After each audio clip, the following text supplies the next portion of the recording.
শুধু পড়ো না, তুমি পড়ে গেলে তুমি ব্যথা পাবে আর বকুনি আমি খাবো। দাদা আমি কখনোই পড়বো না। শুধু আমিই নয়, এমনকি ভবিষ্যতেও যে কেউ স্বচ্ছ মন নিয়ে এই হাঁড়ি ভাঙার জন্য ওপরে ওঠে তার কখনো আঘাত লাগবে না, কারণ তাদের সবার কাছে আমার আশীর্বাদ থাকবে। সবার মনে আজি গোপালাদের ভিড় জমেছে আজ, দেখো রে দেখো এলো গোবিন্দ, এলো গোবিন্দ।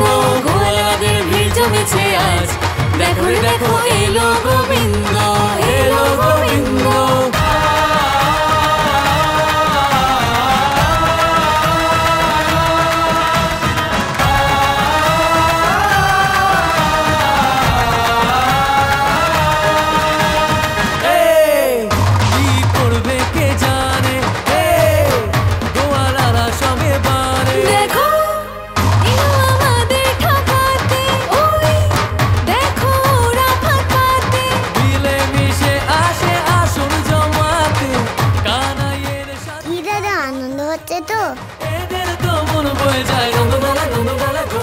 চলো ভাই, বাকি হাঁড়িগুলোর থেকেও মাখন খেতে হবে, আবার চড়ি।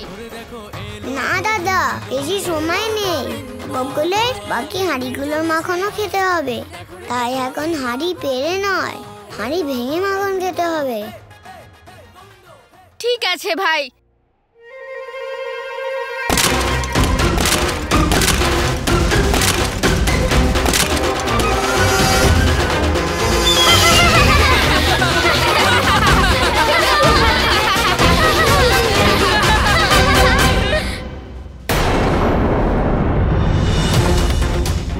মাখন চোর তো আমাদের পুরো নাজেহাল করে দিচ্ছে।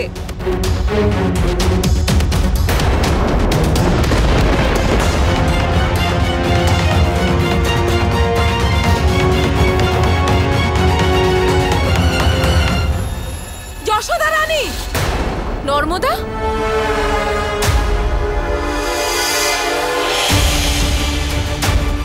কি হয়েছে?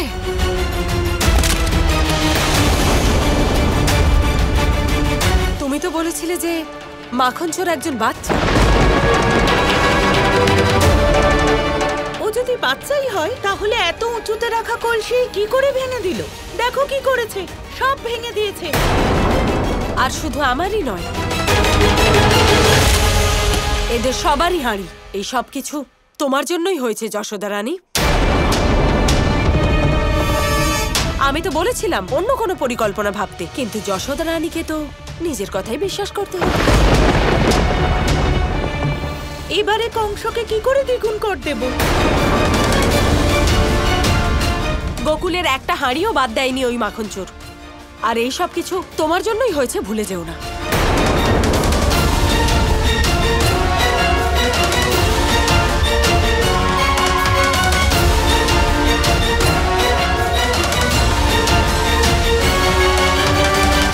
তোমার নিজের শর্ত মনে আছে তো যশোদা রানী?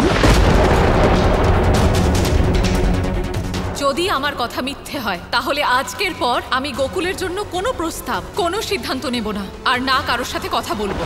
এটা কিভাবে সম্ভব? মাখন চোর তো একজন বাচ্চাই। আরে তোমরা সবাই শুনলে যশোদা রানী কি বলল? আবার বলো যশোদা রানী। তোমরা আমার কথাটা বিশ্বাস করো। আমার দৃঢ় বিশ্বাস যে ওই মাখন চোর কোনো বাচ্চাই। তোমরা তো সবাই জানো, বলো, আমি সবসময় গোকুলের বাচ্চাদের নিজের সন্তানের মতো ভালোবেসেছি। আর এই সবকিছু আমি আমার ভালোবাসার জোরেই বলছি। দয়া করে আমাকে একটু বিশ্বাস করো। এখনো আপনি ভুল স্বীকার করবেন না? না না, এমনটা নয়। যদি তোমাদের সবার মনে হয় যে আমার ভালোবাসার বিশ্বাস অসত্য, তাহলে ঠিক আছে। আজ থেকে আমি চিরকাল মৌনতা পালন করব, মৌনতা পালন করব, মৌনতা পালন করব।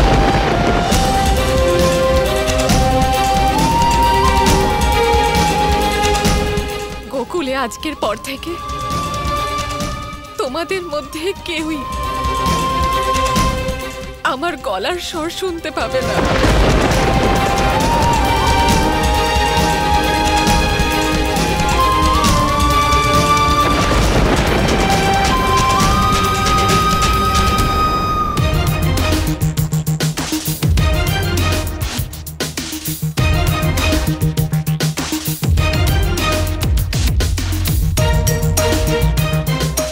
আজকে তো মার খাওয়া নিশ্চিত।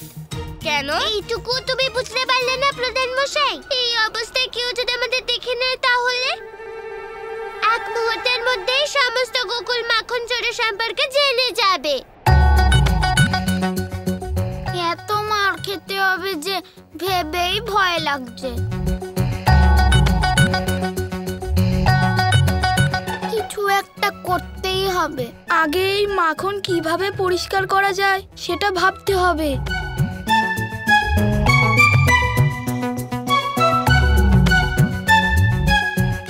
প্রধান মশাই মুখ বন্ধ করে বসো আর উপায় বলো। গোপাল, এই মেয়েটা তো প্রধান মশাই বলে বলে আমাকে বিরক্ত করে দিয়েছে। যদি মেয়ে না হয় ছেলে হতো না, তাহলে একে যমুনাতে ডুবিয়ে ডুবিয়ে শিক্ষা দিতাম।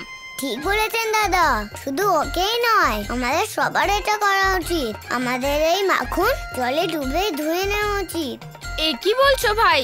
হ্যাঁ দাদা, ঠিক বলছি। প্রধান মশাই চান যে আমাদের এই মাখনগুলো যমুনাতে পরিষ্কার করে দেওয়া উচিত।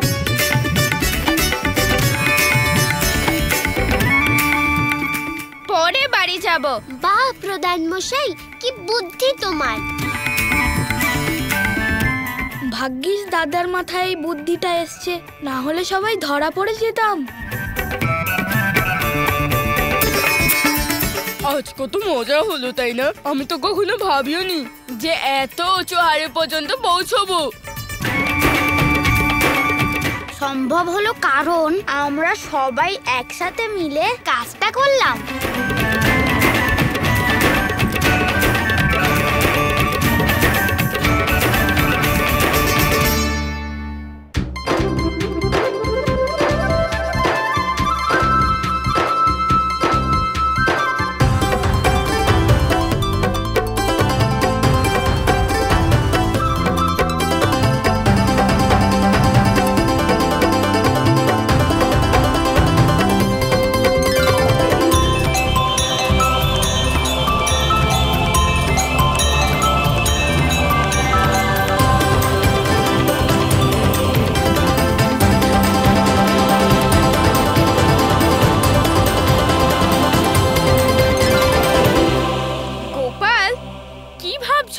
ভাবছিলাম যে আজকের এই শিক্ষা সবার সবসময় মনে থাকবে। কি শিক্ষা? এটাই যে যখন কোনো কাজ একা অসম্ভব মনে হয় তখন সেই কাজটাকে সকলে মিলে করতে হয়। যদি কোনো কাজ আমরা সকলে একসাথে করি তাহলে যে কোনো কঠিন কাজই সহজে সম্পন্ন হয়ে যায়।